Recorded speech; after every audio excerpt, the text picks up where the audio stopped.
श्री गजानन महाराज की जय। श्री कृष्ण कन्हैया लाल की जय। बालकृष्ण लाल की जय। द्वारिकाधीश की जय। डोंगरे जी महाराज की जय। श्री सुखदेव जी महाराज की जय। ओम पवन सुत हनुमान जी महाराज की जय। ओम श्री रामचंद्र भगवान की जय। श्री सोमनाथ महादेव की जय। श्री गायत्री मात की जय। ओम श्री भारत माता की जय। वंदे वेद मातरम वंदे वेद मातरम। ओम नमः पार्वती पते हर हर हर हर महादेव। ओम नमो भगवते वासुदेवाय। आजनी कथा तरफ सर्वे भवन्तु सुखिनः सर्वे सन्तु निरामयाः सर्वे भद्राणि पश्यन्तु मा कश्चित् दुःखमाप्नुयात्। श्रद्धां मेघा यश प्रज्ञां विद्यां पुष्टि श्रियं बलं तेज आयुष्यम आरोग्यम देहि मे हविवाहन। दरेकનું કલ્યાણ થાય, દરેક નિરોગીમય બને, જીવન જીવે એવા ભાવ સાથે આજની તારીખ છે માર્ચ મહિનાનો પહેલો દિવસ, પહેલી તારીખ રવિવારનો દિવસ છે અને ફાગણ સુદ 13 છે। તો આજની કથા આપણે શ્રી કૃષ્ણ પરમાત્માને સરસ રીતે સંભળાવી એવા ભાવ સાથે પુરંજનની કથા તરફ આ કથા ખૂબ સરસ મજાની ડોંગરેજી મહારાજે આ કથામાં ઘણું બધું આપણે જ્ઞાન આપ્યું, સમજણ આપી છે। જોઈએ, પ્રાચીન કાળમાં પુરંજન નામે એક રાજા થઈ ગયો। આ રાજાને અવિજ્ઞાત નામે એક મિત્ર હતો। અવિજ્ઞાત અતિ સરળ છે, અતિ ઉદાર છે। પુરંજનને સુખી કરવા માટે સતત પ્રયત્નશીલ રહેતો। એ પુરંજને ઘણું આપે પણ અપ્રગટ થઈને ખબર ન પડે પુરંજનને કે હું આપી રહ્યો છું। જેવી રીતે સુદામાને આપી દીધું કૃષ્ણ ભગવાને, એમ પુરંજને ઘણું આપી દે અવિજ્ઞાત, પણ ખબર ન પડે કે મેં આવું કંઈક કર્યું છે। એ પુરંજનની બધી જરૂરિયાતો પૂરી પાડતો પણ પુરંજન એનો કંઈ ખ્યાલ આવતો નથી અને અવિજ્ઞાતને જાહેર થવું ગમતું નથી। અવિજ્ઞાત એ ભગવાન છે અને જીવ એ પુરંજન છે। જીવની બધી જ જરૂરિયાત ભગવાન પૂરી પાડે છે પણ જીવને એની કાંઈ ખબર પડતી નથી। તે ભગવાનના ઉપકાર માને આ બધું કોણ કરે છે તે વિચારતો નથી। ભગવાનની અવિજ્ઞાત લીલા છે, ત્યાં બુદ્ધિ કામ કરતી નથી। અજ્ઞાત રૂપે ઈશ્વર જીવને મદદ કરે છે। તે પુરંજન જીવાત્માને સુખી કરવા માટે વરસાદ વરસાવે, અનાજ ઉત્પન્ન કરે, છતાં પુરંજનને હું બધું કરું છું તેની ખબર પડવા દેતા નથી। પુરંજન પણ હું કોને લીધે સુખી છું એને વિચાર કરતા નથી। પુરંજન એટલે આપણે બધા જીવાત્મા। ભગવાન કહે છે કે ખાવાનું કામ તારું તો પચાવવાનું કામ મારું છે। જીવ જમે છે, ભગવાન તે પચાવે છે। દરેકના પેટમાં અગ્નિના સ્વરૂપે નારાયણ બિરાજેલા છે। ખાધા પછી ભગવાન કહે છે હવે સુવાનું કામ તારું, જાગવાનું કામ મારું। શરીર તે ગાડી છે, જીવ છે મુસાફર અને પરમાત્મા એ ગાડીને ચલાવનાર છે। જો પરમાત્મા સૂઈ જાય તો અચ્યુતમ કેશવમ થઈ જાય। રેલવે એન્જિનનો ડ્રાઈવર સૂઈ જાય તો ગાડી અટકી જાય। મુસાફર સૂઈ જાય તો પણ ભગવાન સૂત્રધાર સૂતા નથી। છતાં આ જીવ વિચાર કરતો નથી કે મને કોણ સુખ આપે છે। સત્કર્મનો સંકલ્પ કરે તો ભગવાન બળ આપે છે। તમે રાત્રે પથારીમાં બેસીને અડધો કલાક પણ ભક્તિ કરો, એકદમ પથારીમાં પડશો નહીં। પથારીને પવિત્ર કરી પ્રભુને વારંવાર વંદન કરીને કહેજો કે તમારી કૃપાથી આજનો દિવસ પૂરો થયો। સવારે 4 વાગે ઉઠીને તમારું ધ્યાન કરવું છે તો મને 4 વાગે જગાડો। ભગવાન તમને બરાબર 4 વાગે જરૂર જગાડશે। ભગવાનનું ભજન પ્રાતઃકાળમાં થાય છે। સૂર્યનો ઉદય થાય ત્યારે બીજા રજોગુણ તમોગુણના રજકણો તમને અસર કરશે, તેથી તમારાથી બરાબર ભજન થઈ શકશે નહીં। પુરંજન એટલે કે જીવાત્મા છે। પુરંજન વિચાર કરે કે હું કોને લીધે સુખી છું। ઉપકાર કરનાર ઈશ્વરને ભૂલી ફરતો ફરતો એ 9 દરવાજાવાળી નગરીમાં પ્રવેશ થયો। 9 દરવાજાવાળી નગરી તે માનવ શરીર। ત્યાં આવ્યા પછી એને એક સુંદર સ્ત્રી મળી। પુરંજને પૂછ્યું કે તમે કોણ છો? તો સ્ત્રીએ જવાબ આપ્યો હું કોણ છું તે હું જાણતી નથી, પણ હું તમને સુખી કરીશ। પુરંજને તે સ્ત્રી ગમી ગઈ। પુરંજને વિચાર કર્યો ગમે તે જાતની હોય, દેખાય છે બહુ સુંદર। આ સુધરેલા લોકો આજકાલ જાતનો વિચાર કરતા જ નથી। એવો સમજે છે કે અમે બહુ આગળ વધ્યા છીએ। ગીતાજીમાં ભગવાન કહે છે કે આ જાતિઓ વર્ણાશ્રમ મેં બનાવ્યા છે, છતાં સુધરેલા લોકો કહે છે કે અમે વર્ણાશ્રમમાં માનતા નથી। જેના જીવનમાં સંયમ નહીં, સદાચાર નહીં, ધર્મનિષ્ઠા નહીં, પરમાત્મા પ્રત્યે પ્રેમ નહીં, તે સુધર્યા કહેવાય કે બગડિયા કહેવાય? એ સુધર્યા કહેવાય નહીં। સુધરેલા લોકો કહે છે કે તે દેખાવે રૂપાળી છે, ભલે પછીથી ગમે તે જાતની હોય તો વાંધો નથી। સુંદર દેખાય છે એમ સમજી તેના કુલ ગોત્રનો વિચાર કર્યા વગર પુરંજને તે સ્ત્રી સાથે લગ્ન કર્યા. આજે પણ આવી સ્થિતિમાં છે. અત્યારના છોકરા અને છોકરીઓ પોતાના ગોત્રનો, પોતાની જ્ઞાતિનો વિચાર કર્યા વગર પરજ્ઞાતિમાં લગ્ન થાય છે અને પછી ઘણીવાર ડખા ઊભા થાય, પછી કોર્ટ મેટર હાલે, માથાકૂટ થાય. હમાનામાં બધાય થઈ જાય તો કોઈ વાંધો નથી, પણ આ કાયમ વેરના વધામણા સામે કરીને ઉપાડાક લઈને આવે છે. પુરંજન સ્ત્રીમાં એવો આસક્ત થયો કે તે એક શરણ પણ તેને છોડી શકતો નથી. થોડા સમયમાં તેને ઘેર 1100 પુત્રો થયા. 1011 અને 2 મીંડા, 1100 પુત્ર. આ સ્ત્રીનું નામ છે પુરંજની. પુરંજની એ બુદ્ધિ છે, 11 ઇન્દ્રિયોનું સુખ ભોગવવાના સંકલ્પો, તેરી 1100 બાળકો. ઇન્દ્રિયો 11 છે, એક એકના 100 પુત્રો. તે પુત્રો અંતર લડતા, એટલે કે સંકલ્પ વિકલ્પનો યુદ્ધ હંમેશા થયા કરે છે. એક વિચાર ઉદ્ભવે તેને બીજો વિચાર દબાવી દે. 11 ઇન્દ્રિયોમાં જીવ ફસાયો છે. 5 પ્રાણ શરીરનું રક્ષણ કરે છે. ઇન્દ્રિય સુખ ભોગવવાના સંકલ્પ વિકલ્પથી જીવને બંધન થાય. બુદ્ધિના સંકલ્પ વિકલ્પ જીવાત્માને રડાવે છે. ઘણા વર્ષો સુધી પુરંજન આ પ્રમાણે સુખ ભોગવે છે. કાળદેવ મૃત્યુની દીકરી જરા સાથે કોઈ લગ્ન કરતું નથી. મૃત્યુની દીકરી જરા. પછી પુરંજનની ઈચ્છા ન હોવા છતાં તેને વળગી. જરાએ તેને બીજું લગ્ન પુરંજન સાથે કર્યું. ભોગ ભોગવે તેને વૃદ્ધાવસ્થા, એટલે કે જરા વળગે છે. વૃદ્ધાવસ્થા દરેકને આવવાની છે તેનો ખ્યાલ રાખો. જવાની એટલે જવાની જ, એટલે કે તે રહેવાની નથી એને જવાની કહેવાય, યુવાની કહેવાય. યોગીને કોઈ દિવસ જરા વળગી શકે નહીં. ત્યારબાદ મૃત્યુનો સેવક પ્રજ્વર આવ્યો. પ્રજ્વર એટલે કે અંતકાળનો જ્વર. પુરંજને સ્ત્રીમાં અતિ આસક્તિ હોવાથી અંતકાળમાં સ્ત્રીનું ચિંતન કરતાં કરતાં શરીર છોડ્યું, એટલે બીજા જન્મમાં તે સ્ત્રી થયો. અને એના પુરુષો દેહાનુપાદતે વિમુંચંતી હર્ષ શોકમ ભયમ દુઃખમ સુખમ ચાનન વિદંતી. પુરુષ સ્ત્રી સાથે બહુ પ્રેમ કરે, તેને બહુ ચિંતન કરે તો પુરુષ મર્યા પછી સ્ત્રી થાય, અને સ્ત્રી પુરુષ શરીરનું બહુ ચિંતન કરે તો સ્ત્રી મર્યા પછી પુરુષ થાય છે. પુરંજન બીજા જન્મે વિદર્ભ નગરીમાં કન્યા રૂપે જન્મો.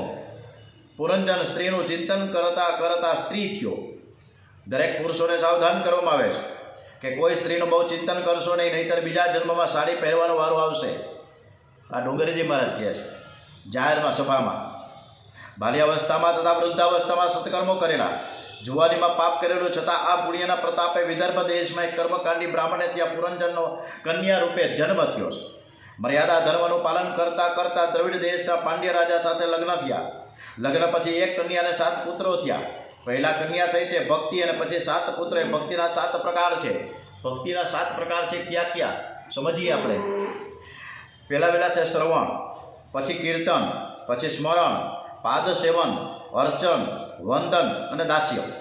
એટલે કે 7 પ્રકારની ભક્તિ સિદ્ધ થાય છે. ભગવાનના નામ, રૂપ, ગુણ, પ્રભાવ અને લીલાનું કાનથી શ્રવણ, મુખથી કીર્તન અને મનથી સ્મરણ કરતા અનુક્રમે શ્રવણ, કીર્તન અને સ્મરણ ભક્તિ સિદ્ધ થયા. ભગવાનની સેવા કરવાથી અર્ચન ભક્તિ સિદ્ધ થઈ. ભગવાનની મૂર્તિને વંદન કરવાથી વંદન ભક્તિ સિદ્ધ થઈ. 7 પ્રકારની ભક્તિ મનુષ્ય પ્રયત્ન કરવાથી પ્રાપ્ત કરી શકે છે, પરંતુ 8મી સખ્ય અને 9મી આત્મનિવેદન ભક્તિ પરમાત્મા જેના ઉપર કૃપા કરે છે એને જ મળે છે. શ્રવણ આદિ 7 પ્રકારની ભક્તિ સિદ્ધ કર્યા પછી પોતાનું મરણ થતાં દુઃખી થઈ રીતે કન્યાને પરમાત્માએ સદગુરુ રૂપે આવી બોધ કર્યો. ભક્તિના 7 પ્રકારો સિદ્ધ થાય. ત્યારબાદ પરમાત્મા સખ્યનું આત્મનિવેદનનું દાન કરે છે. એટલે કે જે મિત્રને અવિજ્ઞાતને આ જીવ માયાથી ભૂલી ગયો હતો તે સદગુરુ તરીકે આવ્યા. એટલે કે અવિજ્ઞાત રૂપે પરમાત્માથી આવ્યા અને બ્રહ્મ વિદ્યાનો ઉપદેશ કર્યો છે. તું મને છોડીને ગયો, મારાથી વિખૂટો પડ્યો અને 9 દ્વારવાળી નગરીમાં રહેવા લાગ્યો, ત્યારથી તું દુઃખી થયો છે. તું તારા સ્વરૂપને ઓળખ, તું કોણ છે તે તો જો. તત્ત્વસ્મય, તું મારો મિત્ર છે, મારો અંશ છે, મારું સ્વરૂપ છે. તું સ્ત્રી નથી, તું પુરુષ નથી. તું મારી સામે જોતો ખરા. પુરંજન પ્રભુને સન્મુખ થયો. જીવ બ્રહ્મનું મિલન થયું. જીવ કૃતાર્થ થયો. રાજા તું જ પુરંજન છે. તું અનેકવાર સ્ત્રી થયો, અનેકવાર પુરુષ થયો, તો પણ તને તૃપ્તિ થતી નથી. હજુ જગતમાં કેટલુંક ભટકવું છે. પરમાત્માનો આશ્રય લઈ પરમાત્માનું ચિંતન કરતાં પરમાત્માના સ્વરૂપમાં લીન થઈ જાય છે તો તું કૃતાર્થ થઈ જઈશ. ભક્ત માણમાં અમરદાસજીની કથા આવે છે. એકવાર અમરદાસજીને માતાજીને પૂછ્યું કે માં, તારા લગ્ન વખતે હું ક્યાં હતો? માએ કહ્યું, બેટા, મારા લગ્ન પછી જ તારો જન્મ થયો છે. અમરદાસજીએ કહ્યું કે માં, તું ખોટું બોલશ. એ વખતે હું ક્યાંક તો હતો જ ને, તો મારું અસલી ઘર ક્યાં છે? આ બુદ્ધિ જાણતી નથી કે મારું અસલી ઘર ક્યાં છે અને તેથી જગતમાં ભટકા કરે છે. નારદજીએ પ્રાચીન બરહી રાજાને પુરંજનની કથા કહી સંભળાવી. વિષયમાં જીવ એટલો ફસાયો છે કે હું કોણ છું એનો તે વિચાર કરતો નથી, તો તે પરમાત્માને તો ક્યાંથી જાણી શકે? જે પોતાની જાતને જાણતો નથી તે પરમાત્માને કેમ કરીને જાણવાનું? જેનું આત્મા સ્વરૂપનું જ્ઞાન દ્રઢ થાય છે તેને પરમાત્માના દર્શન જલ્દીથી થાય છે. દેહ સંબંધ છૂટે તો તેનો બ્રહ્મ સંબંધ થાય. જેનું આત્મા સ્વરૂપનું જ્ઞાન દ્રઢ થાય છે તેનો દેહ સંબંધ છૂટે છે. આત્મા સ્વરૂપનું જ્ઞાન દ્રઢ કરવા ધ્યાન કરો. આ કથા સાંભળી પ્રાચીન બરહી રાજાને આનંદ થયો. પ્રાચીન બરહી મહારાજ આદિનારાયણ પરમાત્માનું ધ્યાન કરતા કરતા કૃતાર્થ થયા છે, બ્રહ્મમાં લીન થયા છે. કથા મનુષ્યને પોતાના દોષોનું ભાન કરાવે છે અને ભાન કરાવી તે દોષોને છોડાવે છે. પૂર્વજન્મનું પ્રારબ્ધ ભોગવીને પૂરું કરવાનું છે, પણ નવું પ્રારબ્ધ ઊભું કરશો નહીં. એવું સાદું જીવન ગાળો કે જીવન અને જન્મ અને મરણનો ત્રાસ છૂટી જાય. આત્માને પરમાત્માનો અંશ છે. જીવાત્મા શરીરથી જુદો છે. જીવાત્મા બ્રાહ્મણ નથી, વૈશ્ય નથી, સ્ત્રી નથી, પુરુષ નથી. આત્મા સ્વરૂપનું ભાન અને દેહનું વિસ્મરણ થાય તો મનુષ્યને જીવતા જ મુક્તિ મળે છે.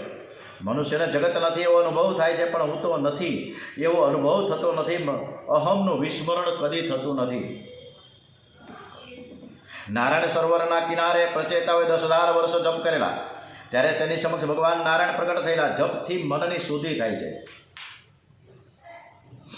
જપ વિના જીવન સુધરશે નહીં. રામદાસ સ્વામીએ દાસબોધમાં અનુભવ પરથી લખેલું કે કરોડ જપ કરવાથી પરમાત્માના સાક્ષાત દર્શન થાય.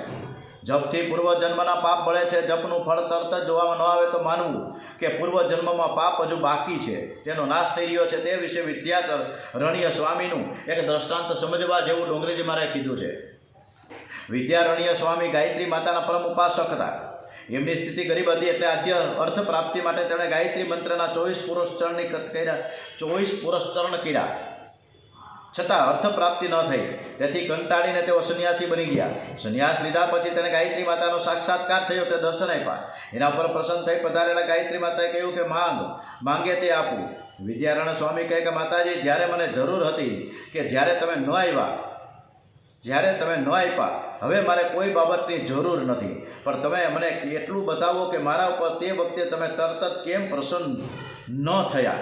ગાયત્રી માતાએ તેને પાછળ જોવાનું કહ્યું. વિદ્યારણ્ય સ્વામી કુતૂહલથી પાછળ જોયું તો 24 પર્વતો બળતા જોવા મળ્યા.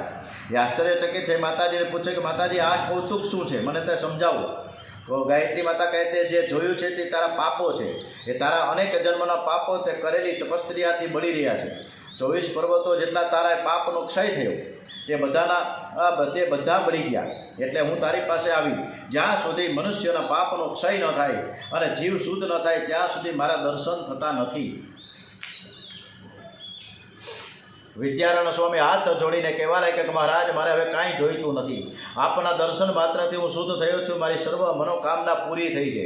એ પછી તેણે પંચદર્શી નામનો વેદાંતનો ઉત્તમ ગ્રંથ લખ્યો છે. પ્રચેતાઓને નારાયણ ભગવાનના દર્શન થયા.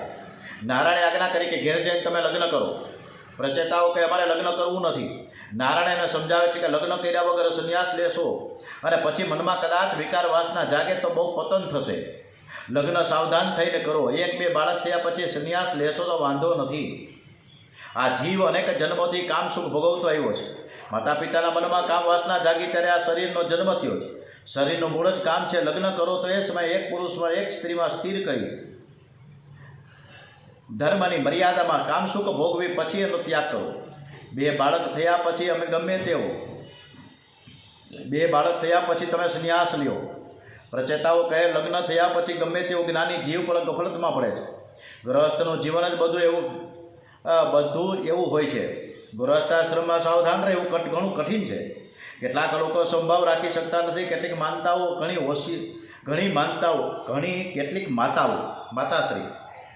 માતાઓ બહુ હોશિયાર હોય. ભત્રીજાને નાનકડો પેંડો આપશે, પોતાના દીકરાને મોટો પેંડો આપશે. જ્યાં મમતા છે ત્યાં ક્ષમતા રહેતી નથી. ભત્રીજાને દીકરા બેમાં સંભાવ રહેતો નથી તો પછી જગતમાં ક્યાંથી સંભાવ રહે? ભગવાન નારાયણ કહે છે કે તમારી વાત ખરી છે. ગૃહસ્થ જીવન જ એવું છે.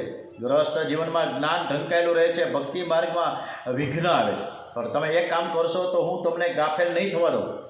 વૈષ્ણવ તો પથારીમાં પરમાત્માની સાથે સૂઈ જાય છે. જે પરમાત્માની સાથે સૂઈ જાય છે તેને કામનો સ્પર્શ થતો નથી. જે પુરુષો ભગવત અર્પણ બુદ્ધિથી કર્મો કરે છે અને જેઓનો સમય મારી કથા વાર્તામાં કરવામાં પસાર થાય છે તેઓ પછી ગૃહસ્થાશ્રમમાં રહે તો પણ ઘર તેમને માટે બંધનનું કારણ નથી. પ્રચેતાઓના નિમિત્તે સર્વ ગૃહસ્થોને પ્રભુએ આદેશ કર્યો છે.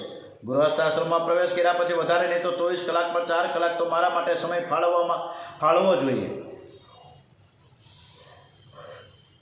જે 4 કલાક શાંતિથી બેસી મારી ભક્તિ કરે છે એને હું પાપ કરતા અટકાવીશ અને હું ગાફેલ નહીં થવા દઉં.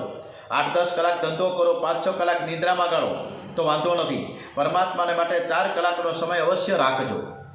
પરમાત્મા તમારી પાસે સંપત્તિ નથી માગતા, ધન દોલત નથી માગતા, પરંતુ સમય માગે છે.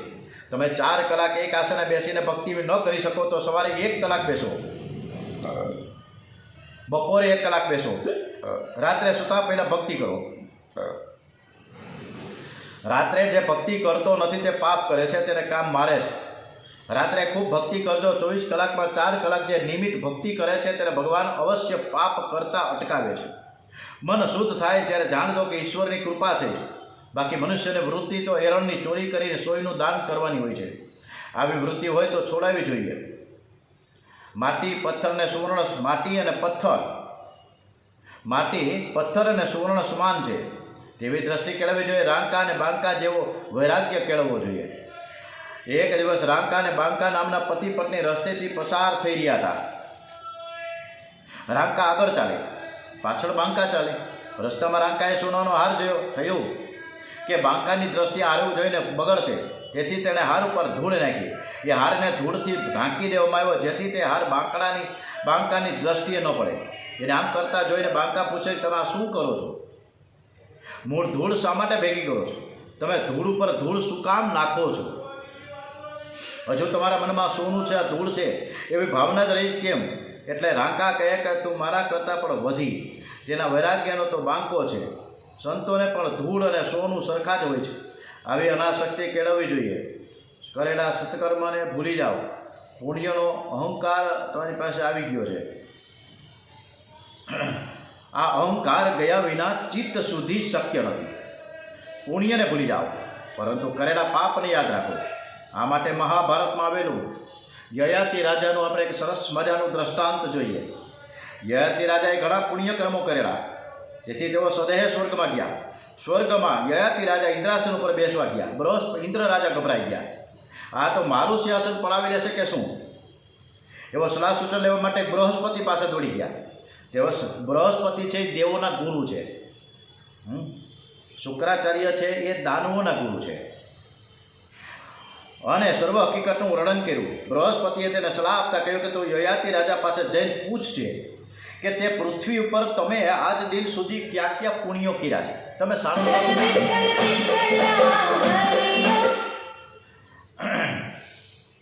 વિઠ્ઠલ વિઠ્ઠલ વિઠ્ઠલા ઓટોમેટિક થાય રમણીયભાઈ. ખાલી મારો ટચલી આંગળી એ રીતે ગીત ચાલુ થયું તો વિઠ્ઠલ વિઠ્ઠલ વિઠ્ઠલા. યયાતિ રાજા પાસે જઈને પૂછી જોજો કે તમે આ પૃથ્વી ઉપર આવીને સદકાર્યો કેટલા કર્યા છે, તમે ક્યાં ક્યાં પુણ્યો કર્યા છે, જેથી તેઓ ઇન્દ્રાસન પર બેસવા માંગે છે. એમ કરી પૂછજો. અને જ્યારે તે પોતે કરેલા પુણ્ય કર્મનું વર્ણન કરશે ને એટલે એના કર્મનો પુણ્યનો ક્ષય થશે. એટલે પછી એને સ્વર્ગમાં રહેવાનો અધિકાર નથી, રહેશે જ નહીં. અને તમને ઇન્દ્રાસન પાછું મળી જશે. બૃહસ્પતિની આ સલાહ ઇન્દ્ર રાજાને ખૂબ ગમી. યયાતિ રાજા પાસે જઈને તેમના પુણ્ય કર્મો વિશે પૂછપરછ કરી. એટલે યયાતિ રાજાએ પોતાના પુણ્ય સ્વમુખે કહ્યા. એટલે તેમના પુણ્યનો ક્ષય થયો અને સ્વર્ગમાંથી તેનું પતન થયું. માટે યાદ રાખજો કે કરેલા સત્કર્મ અને પુણ્યો કોઈને કહેવાનું નહીં. જોકે આપણે તો ચારે બાજુ કહેતા ફરીએ છીએ કે મેં આમ કર્યું ને મેં તેમ કર્યું. ખોટું કર્યું હશે નહીં કહીએ. કોઈની ચાળી ચુગલી કરીને આવ્યા હોય તો નહીં કહીએ કે મેં આની પંચાયત વેળા કર્યા છે. ભગવાને પ્રચેતાઓને લગ્ન કરવાની આજ્ઞા કરી છે. પ્રચેતાઓ ઘેર જાય છે પછી મારીસા નામની કન્યા સાથે લગ્ન કર્યું. એમને ઘેર એક દીકરો થયો, એનું નામ છે દક્ષ પ્રજાપતિ. છોકરો મોટો થયા પછી તેને ઘર સોંપી દીધું અને પ્રચેતાઓ ફરીથી નારાયણ સરોવરમાં આવ્યા. નારાયણ સરોવર તરફ ગયા. આદિનારાયણ પરમાત્માનું આરાધન કરે છે નારાયણ સરોવરે.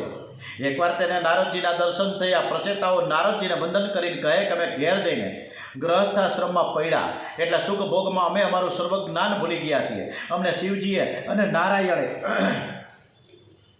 ઉપદેશ આપેલ છે તે પણ અમે સંસાર વ્યવહારમાં ભૂલી ગયા છીએ. માટે આપ કૃપા કરી અમને ફરીથી ઉપદેશ કરો. અમારું જ્ઞાન વિસ્મરણ થયું છે તેને તમે જાગૃત કરો. નારદજી કહે આ જગતને રાજી કરવું કઠણ છે, જ્યારે પરમાત્માને પ્રસન્ન કરવા એટલા કઠણ નથી. જે પરમાત્માને પ્રસન્ન કરી શકે છે એ જગતને પ્રસન્ન કરી શકે છે. આ જગતને કોઈ રાજી કરી શક્યું નથી. અને આ માટે આપણે બધાને ખબર છે ને, બાપ દીકરાનો ઓલા ગધેડાની વાત, ઘોડાની વાત. હવે ઘોડો લઈને બાપને દીકરો જતા હતા. હવે ઘોડો હાલ્યો જાય, કોઈ એની ઉપર બેસે નહીં, કારણ કે ઘોડાને ઉપર બેસે તો ઘોડાને વજન લાગે. એટલે પોતાએ કે કોઈ પ્રાણી ઉપર આપણે ત્રાસ નથી કરવો એટલે એ નીચે ચાલ્યા જતા હતા, ઘોડા ઉપર નહોતા બેઠા. સામેથી એક માણસ મળ્યો કે ભાઈ આ તમે યાર આવડો મોટો સરસ મજાનો ઘોડો સફેદ મસ્ત મસ્ત અને તમે હાલ્યા જાઓ, તમને ખબર પડતી નથી. અને તમારે તો ઘોડા ઉપર બેસીને જવું જોઈએ ને, હાલ્યા હું કામ જાવ છો? એટલે બે જણા ઘોડા ઉપર બેઠા. તા વળી સામેથી બીજા 3-4 માણસો બેઠા કે આ ઘોડો ઉપર તમે બે 75 કિલોના વજનવાળા 150 કિલો વજન અને આ ઘોડા ઉપર બેઠા, ખબર પડતી નથી? આ ઘોડો મરી જાય, ઘોડાને વજન નહીં લાગતું હોય તમને? એટલે દીકરો કે હું ઉતરી જાઉં અને બાપાને બેહાડ્યા. અને બાપા ધીમે ધીમે ઘોડા ઉપર બેસીને હાલતા ગયા તો સામેથી બીજા 3-4 માણસો મળ્યા. ઓલા છોકરાને ઓલા બાપને કહે કે હારા આવડો મોટો ગઢું માણસ થયો, ખબર પડતી નથી, તારો નાનકડો કોમળ જેવો છોકરો અને આવા તડકામાં એને નીચે હલાવસ અને તું ઉપર બેઠો ઘોડા ઉપર, ખબર પડતી નથી? વળી બાપ છે ની નીચે ઉતરો ઘોડા ઉપર બેહાડ્યો છોકરાને. વળી અમુક ઠેકાણે અમુક જગ્યાએ આગળ વધ્યા ત્યાં વળી ભાઈ 2-4 માણસોએ કીધું કે આવો આ છોકરો જુવાન જોત અને એ ઘોડા ઉપર બેઠા અને આ બાપને હલાવે છે. આ 70 વર્ષનો ડોસો નીચે હાલે ને આ છોકરો ઘોડા પર બે, આ ક્યાંનો ન્યાય કહેવાય?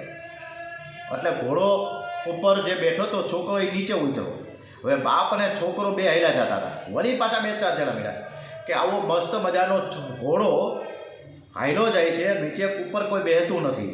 આવું આપણું બધાયનું છે.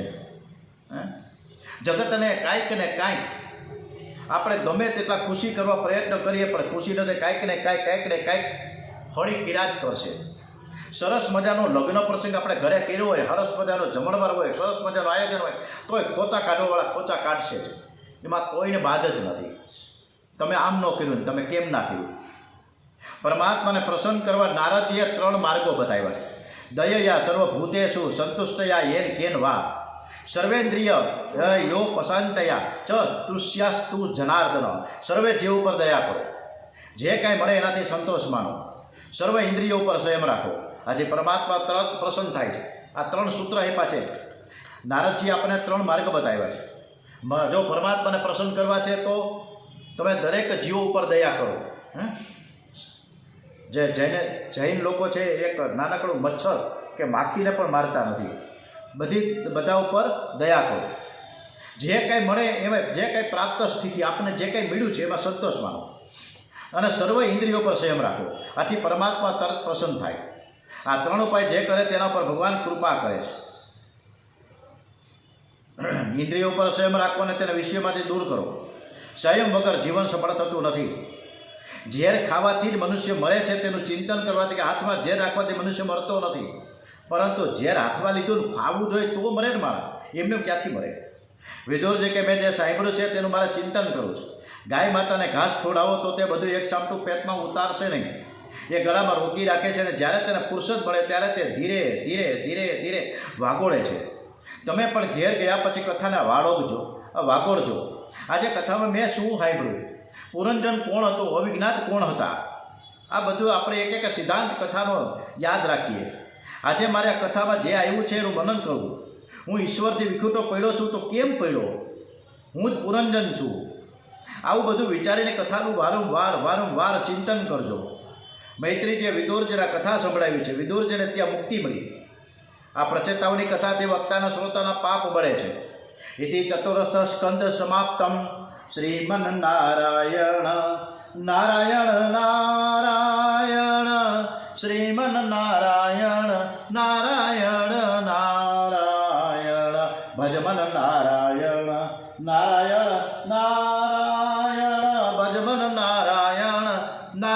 નારાયણ. ઓમ શ્રી ગણપતિ મહારાજ કી જય. ઓમ શ્રી હનુમાનજી મહારાજ કી જય. કૃષ્ણ કનૈયાલાલ કી જય. ડોગરેજી મહારાજ કી જય. સોમનાથ મહાદેવ કી જય. ગાયત્રી માતા કી જય. ભારત માતા કી જય. વંદે વેદ માતરમ. ઓમ નમઃ પાર્વતી પતે. શ્રી ભાગવત ભગવાનજી મહારાજ કી જય. ઓમ નમઃ પાર્વતી પતે. હર હર હર હર હર મહાદેવ હર. આવતીકાલથી 5મો સ્કંદ. આજે 4થો સ્કંદ પૂરો કર્યો. આવતીકાલે સરસ મજાની કથા આવશે. ઋષભદેવની કથા, ભરતજીની કથા. બરાબર સાંભળવા માટે બધા તત્પર રહેજો. કૃષ્ણ કનૈયા લાલ કી જય. ઓમ નમઃ પાર્વતી